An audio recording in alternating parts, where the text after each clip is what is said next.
মূল বক্তব্য শুরু করার আগে বলে রাখছি, আজকের এই সংবাদ সম্মেলনটি আমরা দুঃখ, ভারাক্রান্ত হৃদয় এবং গভীর উদ্বেগের সাথে করছি। সাধারণ তাবলিগের সাথী, সর্বোপরি দেশের ধর্মপ্রাণ মানুষের বিষয়ে আমরা শঙ্কিত। আমরা মুসলমান ও ইসলামের সম্মানের জন্য চিন্তিত। আপনাদের নিরাপত্তার বিষয়েও আমরা খুব উদ্বিগ্ন। গত 18 ডিসেম্বর টঙ্গীর ময়দানে যে দুঃখজনক সাংঘর্ষিক ঘটনা ঘটেছে, সেই ঘটনায় আমরা মর্মাহত। আমরা গভীর উদ্বেগের সাথে লক্ষ্য করছি, এই ঘটনাকে রাজনৈতিক আলিমগণ তাদের স্বার্থ সিদ্ধির প্ল্যাটফর্ম তৈরি করার লক্ষ্যে দেশব্যাপী এক মেসাকার করে চলেছেন। কষ্টের সাথে জানাচ্ছি, বাংলাদেশে ভ্রাতৃঘাতী ভয়াবহ সংঘাত, ধর্মীয় দাঙ্গা, সাম্প্রদায়িক সম্প্রীতি বিনষ্ট, সাংবিধানিক অধিকার ভুলুণ্ঠিত, ধর্মীয় স্বাধীনতা এবং মানবাধিকার চরমভাবে লঙ্ঘন করা হচ্ছে। সারা দেশে অহিংস ও শান্তিপ্রিয় তবলিগ জামাতের মাওলানা সাদ সাহেবের অনুসারীদের ঘর বাড়ি দোকানপাট ভেঙে দেওয়া হচ্ছে এবং বিভিন্ন জায়গায় আমাদের সাথীদের উপর বর্বরোচিত আক্রমণ হচ্ছে। মামলা ছাড়াই সাথীদের গ্রেপ্তার করা হচ্ছে। এমনকি কোথাও কোথাও ঘরের পর্দানশীল মা বোনদের সাথেও সম্মানজনক আচরণ করা হচ্ছে না। বিভিন্ন মসজিদে সাথীদের নামাজ ও ইবাদতরত অবস্থায় ইবাদত করতে বাধা দেওয়া হচ্ছে। অল্প সংখ্যক পুলিশের সহযোগিতায় একদল উগ্রপন্থী এমনকি বিভিন্ন বাসাবাড়িতে গিয়েও তাবলিগের সাথীদের মারধর করছে। অন্যায়ভাবে এক পক্ষের মুখপাত্রকে গ্রেফতার করা হচ্ছে। আশ্চর্যের বিষয় হলো, বিদেশি মেহমানদের উপরও হামলা করা হচ্ছে। সবচেয়ে বিস্ময়কর ব্যাপার হলো, জুবাইরপন্থীগণ কয়েকটি জায়গায় সাংবাদিক ভাইদের উপরও হামলা করেছেন। এইসব নির্মম ও অতি দুঃখজনক ঘটনা অসাম্প্রদায়িক, বৈষম্যমুক্ত ও স্থিতিশীল বাংলাদেশকে, সর্বোপরি ইসলামকে বিশ্বের দরবারে করছেন। এইসব বিচারহীনতার বিরুদ্ধে আমাদের আজকের এই সংবাদ সম্মেলন। সব মানুষের ধর্মীয় সাংবিধানিক মৌলিক অধিকার নিশ্চিত করা না হলে দেশে ভয়াবহ অরাজকতা ও ক্ষোভের দাবানল ছড়িয়ে পড়তে পারে। কোনো পরিস্থিতিতে আমাদের প্রিয় দেশ অস্থিতিশীল হোক আমরা চাই না। দেশে চরম অরাজকতা ও একটি চিহ্নিত সন্ত্রাসী মহলের ভয়াবহ জুলুম বন্ধে সরকার, প্রশাসন, মানবাধিকার সংগঠন, গণমাধ্যম, বিবেকবান সুশীল সমাজ ও জাতিসংঘ সহ সকল জাতীয় ও আন্তর্জাতিক সংস্থার সহযোগিতা কামনা করছি আমরা।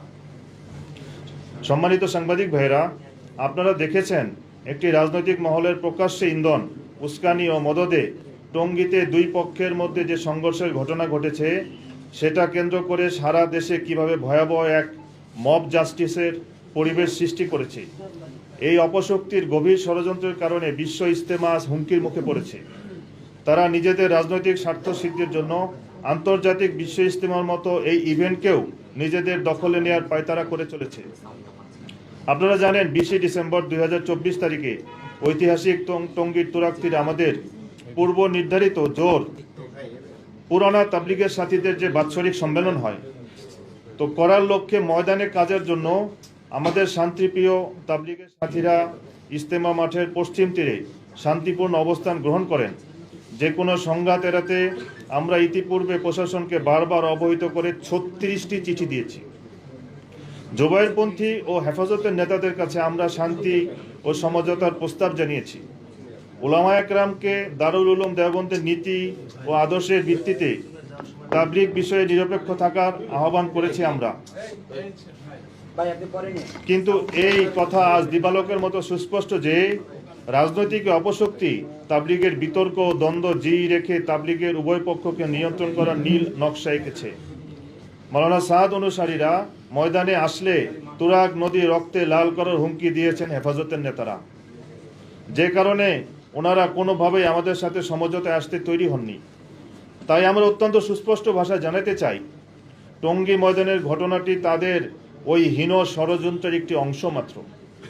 প্রিয় সাংবাদিক ভাইয়েরা, আপনারা দেখেছেন যে ঢাকা মেডিকেল কলেজে হাসপাতালে থেকে কিভাবে আমাদের তাবলিগের সাথীদেরকে পুলিশ ও সাংবাদিকদের সামনে তারা প্রকাশ্যে অপহরণ করে কাকরাইল মসজিদে নিয়ে অকথ্য নির্যাতন করেছে। টঙ্গীর ময়দানে আমাদের সাথী ভাই বেলাল হোসেন নিহতের ঘটনাকে নিজেদের সাথী বলে উল্টো আমাদের নামে মিথ্যা মামলা করেছে।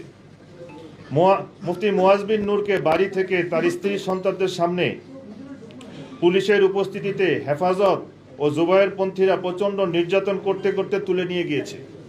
পুলিশ তাকে গ্রেফতার আদালতে রিমান্ডও নিয়েছে। এই সব বিষয়ে অনেক উদ্বেগ তৈরি করেছে। আমরা মিথ্যা মামলায় গ্রেফতার হওয়া মুফতি মুয়াজ বিন নূরের নিঃশর্ত মুক্তির দাবি জানাচ্ছি। এছাড়াও তাবলিগের শীর্ষ মুরব্বী যাদের ওইসব ঘটনার সাথে বিন্দু মাত্র সম্পৃক্ততা নেই, তাদেরকে মিথ্যা মামলায় জড়িয়ে রাতে দিনে হয়রানি করা হচ্ছে।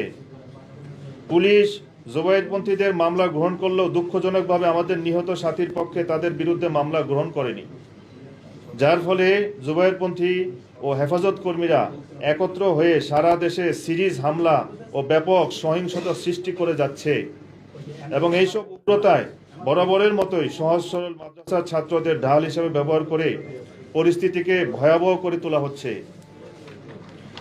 প্রিয় সাংবাদিক ভাইয়েরা, আপনারা নিশ্চয় লক্ষ্য করেছেন, এমনকি এদের উগ্রতা ও নৃশংসতা থেকে জাতির বিবেক গণমাধ্যম কর্মীরাও নিরাপদ নন। এসএটিভি ও চ্যানেল 24-এর গাজীপুর জেলা প্রতিনিধিদের উপর 18 ডিসেম্বর তারিখে টঙ্গী হসপিটালে জুবায়েরপন্থীরা হামলা চালায়, যার সংবাদ ফলাফল অনেক গণমাধ্যমে ইতিমধ্যে প্রকাশ হয়েছে।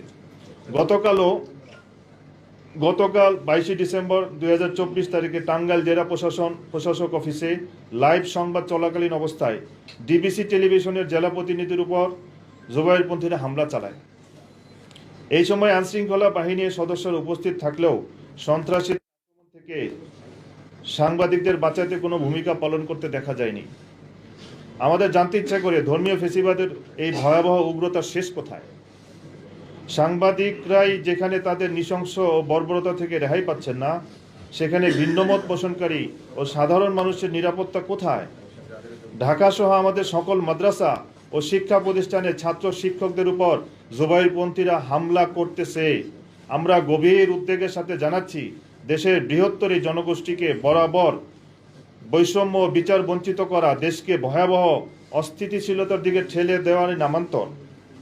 প্রিয় সাংবাদিক ভাইয়েরা, আমরা বলতে চাই, গত কয়েকদিনে হেফাজতের নেতাকর্মীরা সারা দেশে তাবলিগের সাথীদের বাড়ি ঘরে মাদ্রাসা মসজিদে যে ভয়াবহ তাণ্ডব চালিয়েছে, তা বিভিন্ন দেশে উগ্রবাদী গোষ্ঠীর সংখ্যালঘু মুসলমানদের উপর ভয়াবহ নির্যাতনকেও ছাড়িয়ে গিয়েছে। জুবায়েরপন্থী ও হেফাজত কর্মীদের তৈরি মব জাস্টিস বিশ্বের দরবারে বাংলাদেশের সাম্প্রদায়িক বৈষম্যহীনতা ও সম্প্রীতির পরিবেশকে ভীষণভাবে প্রশ্নবিদ্ধ করছে। এসব ঘটনার সময় প্রশাসন কোথাও মামলা নিচ্ছে না, বিচারও পাওয়া যাচ্ছে না এবং সংশ্লিষ্টরা এগিয়েও আসছে না। মহামান্য প্রধান উপদেষ্টা ডক্টর ইউনূস সাহেবের মতো শান্তিতে নোবেলজয়ী ব্যক্তির আমলে এই চিত্র বর্তমান সরকারের উজ্জ্বল ভাবমূর্তিকে মারাত্মক ক্ষুণ্ণ করতেছে দেশে ও বিদেশে। প্রিয় সাংবাদিক ভাইয়েরা, টঙ্গীর ঘটনার নিরপেক্ষ তদন্ত করার জন্য আমরা বিচার বিভাগীয় তদন্তের দাবি জানাই। যারা এই ঘটনার সাথে জড়িত, উস্কানিদাতা ও পরিকল্পনাকারী, তাদের বিচারের আওতায় আনা হোক, এটাই আমাদের চাওয়া। বিচার বিভাগীয় তদন্ত কমিশন এমনভাবে গঠন করা হোক যেখানে পূর্বের ফ্যাসিস্ট সরকারের প্রতিনিধিরা অবশ্যই থাকবে না, থাকবেন সকল রাজনৈতিক দলের প্রতিনিধি, সাবেক বিচারপতি, সুশীল সমাজ ও মানবাধিকার কমিশনের প্রতিনিধিগণ। যেহেতু বিষয়টি বিশ্ব ইজতেমা সংক্রান্ত এবং এর সাথে বিশ্বের বিভিন্ন দেশ ও বর্তমান সরকারের ভাবমূর্তির সম্পর্ক, কাজেই বিশ্ব ইজতেমা যদি না হয় বা সুষ্ঠুভাবে না হয়, তাহলে বিদেশি মেহমানগণ আমাদের দেশে আসবেন না এবং সরকারের সম্মান ও সুনাম সারা বিশ্বে, বিশেষ করে মুসলিম বিশ্বে চরমভাবে ক্ষুণ্ণ হবে।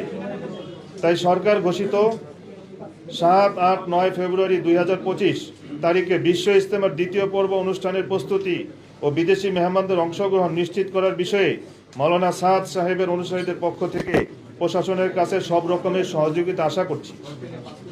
প্রসঙ্গত উল্লেখ্য, গত বছরের ইজতেমায় জুবায়েরপন্থীদের বিদেশি মেহমান ছিল 1200 জন আর নিজামুদ্দিন অনুসারীদের মেহমান ছিল 9000-এর উপরে।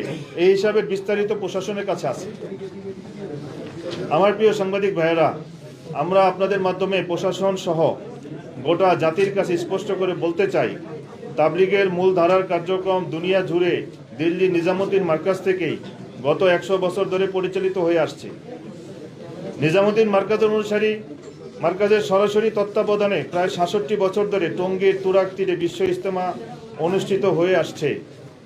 এই নিজামুদ্দিন মার্কাজের অনুসারীদেরকে কাকরাইল মসজিদ, টঙ্গীর বিশ্ব ইজতেমা এবং মসজিদে মসজিদে আমল করতে বাধা দেয়া মানে মূলত দেশের দাওয়াতের মেহনত ও বিশ্ব ইজতেমাকে হুমকির মধ্যে ফেলে দেয়া। বাংলাদেশ সহ সারা পৃথিবীর কোটি কোটি নিজামুদ্দিন অনুসারী তাবলিগের সাথে কোনোভাবেই এই বৈষম্য মেনে নেবে না এবং নিতে পারে না।